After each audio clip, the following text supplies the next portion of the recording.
पिपरपुर नाम का एक अनोखा गांव था। वहां सभी रहते तो कच्चे घरों में थे, लेकिन उन सभी का मन एकदम पक्का था। उस गांव के अधिकतर आदमी शहर कमाने चले जाते थे और तकरीबन 3 महीने बाद एक बार अपने गांव जरूर आते। उस गांव की सभी औरतें छोटा मोटा काम करके अपना घर खर्च चलाती थी। अरे कहाँ जा रही हो पिंकी? बाहर मौसम बहुत खराब है, बहुत तेज तूफान आने वाला है, तुम अपने घर चली जाओ।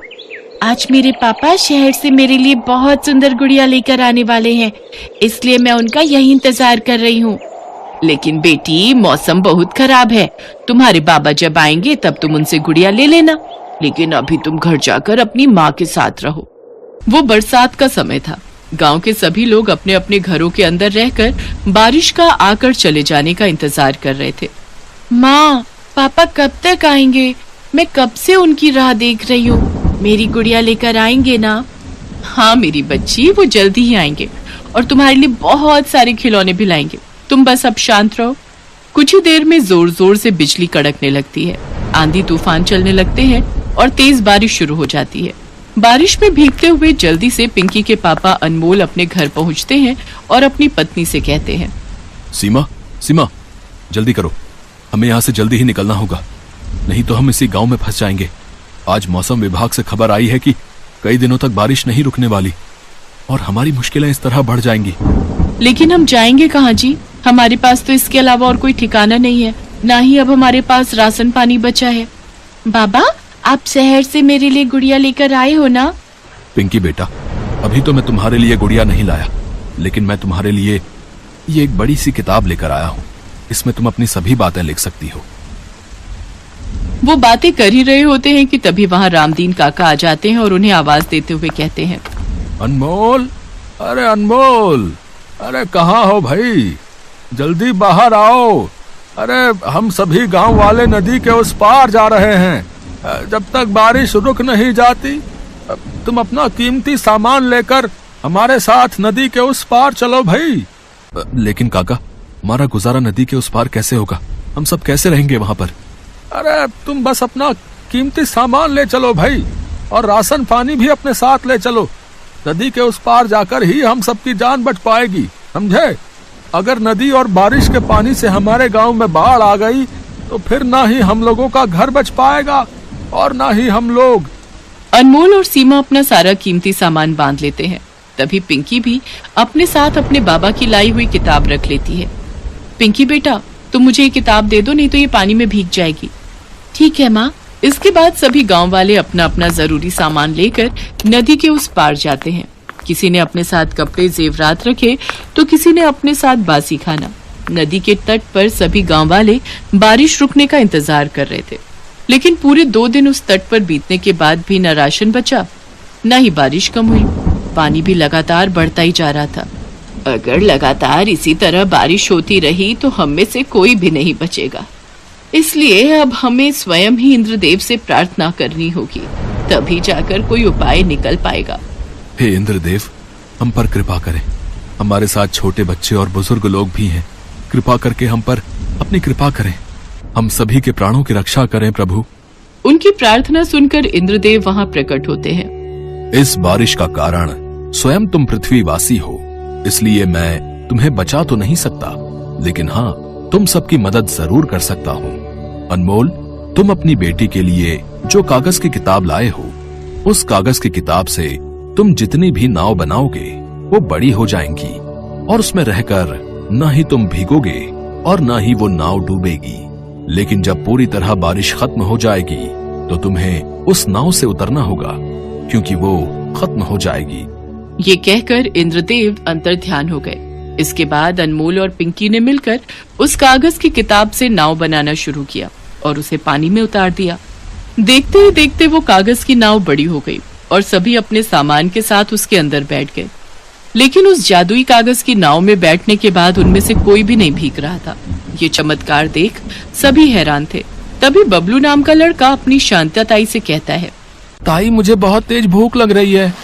हे राम, खाने का तो सारा सामान खत्म हो गया है, अब मैं तुझे क्या दूं? मेरे घर पर खाने का कुछ सामान बाकी है, अगर किसी तरह हम वहाँ पहुँच जाएं तो शायद कुछ दिन काम चल जाएगा। हाँ काका, कुछ बिस्कुट और नमकीन तो मेरे घर पर भी रखे हुए हैं, अब हमें किसी भी तरह वहाँ पहुँचना होगा। फिर वो दोनों किसी तरह अपने गांव जाते हैं, जहां पहुंचकर उन्हें पता चलता है कि उनके गले तक पानी पहुंच गया है। यहाँ तो गले तक पानी भरा हुआ है। मुझे तो लगता है सारा राशन अब खराब हो चुका होगा, तो अब वहाँ जाना बेकार है। नहीं, मैंने अपना सारा राशन अपनी छत में स्टील की टंकी में रखा हुआ है भाई, तो मेरे घर पे अभी भी खाने का सामान मिल जाएगा। तो फिर आप यहीं ठहरिए, मैं सामान लेकर आता हूँ। अनमोल रामदीन काका के घर जाकर वहां से स्टील की टंकी ले लेता है। फिर काका और अनमोल वो सारा राशन लेकर कागज की नाव तक पहुंचते हैं। उनके हाथों में राशन देखकर गांव वाले बहुत खुश हो जाते हैं। ये तो बहुत अच्छा हुआ जी जो राशन मिल गया, अब हम कुछ दिन और इस नाव पर बिता सकते हैं। ऐसे ही 4 दिन उनको उस नाव पर बीत जाते हैं। फिर 5वें दिन बारिश बंद हो जाती है और तेज धूप खिलने लगती है। इंद्रदेव के कहे अनुसार उस नाव का आकार छोटा होने लगता है। सभी जल्दी से उस नाव से सामान लेकर उतर जाते हैं। फिर देखते ही देखते वो नाव गायब हो जाती है। फिर सभी गांव वाले अपने गांव पेपरपुर वापस आ जाते हैं। धीरे धीरे उनके घरों का सारा पानी भी निकल चुका था और अब वो सब अपने अपने घरों में साफ सफाई करके अच्छे से खुशी खुशी रहने लगते हैं।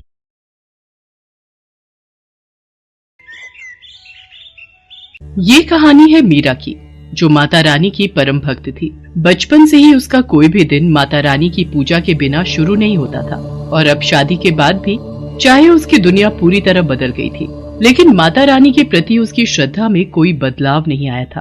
जय अम्बे गौरी मैया, जय श्यामा गौरी, तुमको निस दिन ध्यावत, मैया जी को निस दिन ध्यावत, शिव ब्रह्मा ओम जय अम्बे गौरी। मीरा, ओ मीरा, मुझे खेत जाना है, जल्दी से कुछ खाने को दे दो। मीरा ने माता रानी की आरती को छोड़कर अपने पति की बात का कोई जवाब नहीं दिया। तभी उसके दोनों बच्चे पिंकी और मोनू वहां आ गए और अपने पिता कन्हैया से बोले, बाबा स्कूल जाना है, अगर देर हुई तो मास्टर जी बहुत डांटेंगे। आप माँ को बोलो ना हम दोनों के लिए खाने का डब्बा देने को। मैं क्या बोलूं बेटा, देख तो रहे हो तुम्हारी माँ का ये पूजा पाठ जब तक खत्म नहीं होता तब तक तो वो ना तो किसी की बात सुनेगी और ना ही अपनी जगह से हिलेगी। लगता है आज हम सबको भूखा ही जाना पड़ेगा। इतना कहकर कन्हैया दोनों बच्चों के साथ घर से बाहर जाने लगा, लेकिन उससे पहले ही मीरा ने आवाज दी, अरे रुक जाओ जी, इतना भड़कने से पहले जरा अंदर कमरे में जाकर देख तो लेते, खाना बनाकर कब का रख दिया है मैंने। और तुम दोनों, तुमसे कहा था ना कि खाने का डिब्बा तुम दोनों के बस्तों में मिलेगा, सुनते नहीं हो एक बार में। बस करो मीरा, बच्चे ही तो हैं, नहीं ध्यान दिया होगा। हाँ ये बच्चे हैं और आप 60 साल के बूढ़े, सब कुछ हाथ में चाहिए। अब चलिए, माता रानी की आरती तो छुड़वाई दी बीच में, अब चलकर खाना खा लीजिए, भूखे पेट तो नहीं जाने दूंगी घर से बाहर। और तुम दोनों नाश्ता करके फौरन स्कूल जाओ, वरना मास्टर जी से पहले मैं तुम दोनों की पिटाई कर दूंगी। मीरा गुस्से में थी क्योंकि उसे माता रानी की आरती बीच में ही छोड़नी पड़ी थी। वो सब कुछ बर्दाश्त कर सकती थी, लेकिन माता रानी की पूजा में विघ्न उससे बर्दाश्त नहीं होता था। कन्हैया और बच्चों को भेजने के बाद मीरा ने तसल्ली से माता रानी की पूजा और आरती की और फिर घर के बाकी कामों में लग गई। तभी अचानक घर के दरवाजे पर किसी ने दस्तक दी। अरे राजेश्वर भैया, पिंकी के बाबा तो खेत गए हैं। हाँ भाभी, मैं खेत से ही आ रहा हूँ। वो कन्हैया, उसे सांप ने काट लिया भाभी, पता नहीं कहाँ से आ गया खेत में, एकदम काला और बड़ा सांप था। ये क्या कह रहे हो भैया, पिंकी के बाबा ठीक तो है, कहाँ है वो? सब लोग उसे अस्पताल लेकर गए हैं और मैं आपको खबर करने चला आया, आप जल्दी से मेरे साथ चलो। मीरा ने फौरन जाकर माता रानी के सामने से चरणामृत उठाया और भागी भागी अस्पताल पहुंची, लेकिन तब तक बहुत देर हो चुकी थी।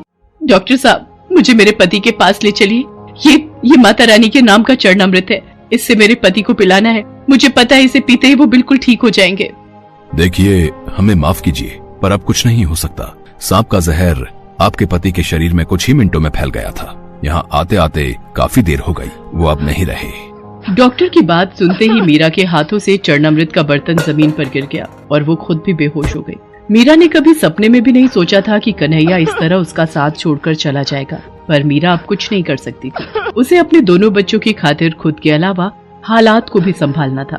कन्हैया के पास खेत के नाम पर बहुत ही थोड़ी सी जमीन थी, जिसमें एक वक्त में वो एक ही सब्जी या अनाज उगा पाता था। जब कन्हैया की मौत हुई तो उस वक्त खेत में कटहल की फसल लगी हुई थी, लेकिन ये किस्मत का खेल ही था। कि खेत में उगे हुए लगभग सारे कटहल कीड़ा लगने की वजह से खराब हो गए थे। तो अब मीरा के सामने बड़ी मुश्किल थी।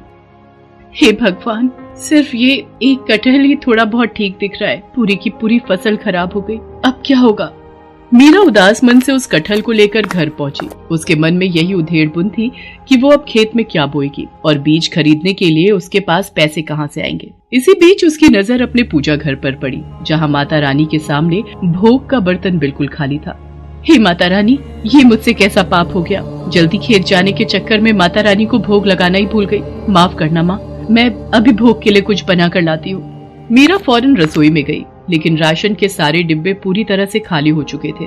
कन्हैया के जाने के बाद से ही हालात खराब होते चले गए। घर का सारा राशन खत्म हो चुका था। तो अब ना तो मीरा और उसके बच्चों के लिए कुछ खाने को था और ना ही माता रानी का भोग बनाने के लिए, सिवाय उस एक कटहल के जो मीरा अपने खेत से लेकर आई थी।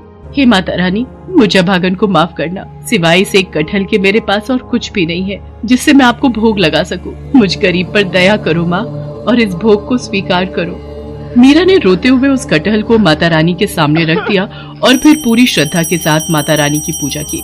दोनों बच्चे भी उसके साथ माता रानी के सामने हाथ जोड़े बैठे रहे। फिर माता रानी की आरती के बाद, माँ अब तो आरती हो गई ना, मुझे माता रानी का प्रसाद दो ना जल्दी से, बहुत भूख लगी है, सुबह से कुछ भी नहीं खाया।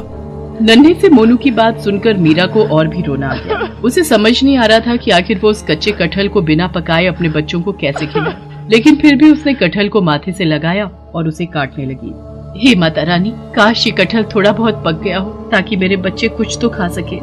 इसी उम्मीद के साथ मीरा ने पूरा कटहल काट दिया और ऐसा करते ही उसकी आंखें चमक उठी। हालांकि वो कटहल खाने लायक तो नहीं था, लेकिन फिर भी उसके अंदर कुछ ऐसा था जो बहुत ही अनोखा था। माँ, इस कटहल के बीज इतने क्यों चमक रहे हैं? क्योंकि ये बीज सोने के हैं पिंकी, ये जरूर माता रानी का चमत्कार है। मीरा ने माता रानी के सामने सिर झुकाया और फिर तुरंत ही उस कटहल से सारे बीज बाहर निकाल लिए। वो सारे के सारे बीज खालिस सोने के थे। मीरा ने उनमें से एक बीज गांव के सुनार के पास जाकर बेच दिया। उस बीज के बदले मीरा को काफी सारे पैसे मिल गए, जिससे सबसे पहले मीरा ने बच्चों को पेट भर खाना खिलाया और फिर घर के लिए काफी सारा राशन भी खरीद लिया। माँ, माता रानी ने सब ठीक कर दिया ना? अब तो हमारे पास इतने सारे सोने के बीज हैं, तो हमें कभी कोई परेशानी नहीं होगी। अब तो हम बिना कुछ किए ही हमेशा खाना खा सकते हैं, है ना? नहीं बेटा, भले ही माता रानी का आशीर्वाद हमारे साथ है, पर हमें मेहनत का साथ नहीं छोड़ना चाहिए। मीरा जानती थी कि उसे उन सोने के बीजों का क्या करना है। उसने अगले ही दिन जाकर सबसे पहले अपना पूरा खेत साफ किया और फिर वो सारे सोने के बीज उस खेत की मिट्टी में बो दिए और देखते ही देखते कुछ ही दिनों में वहाँ कटहल के नए पेड़ उगाए।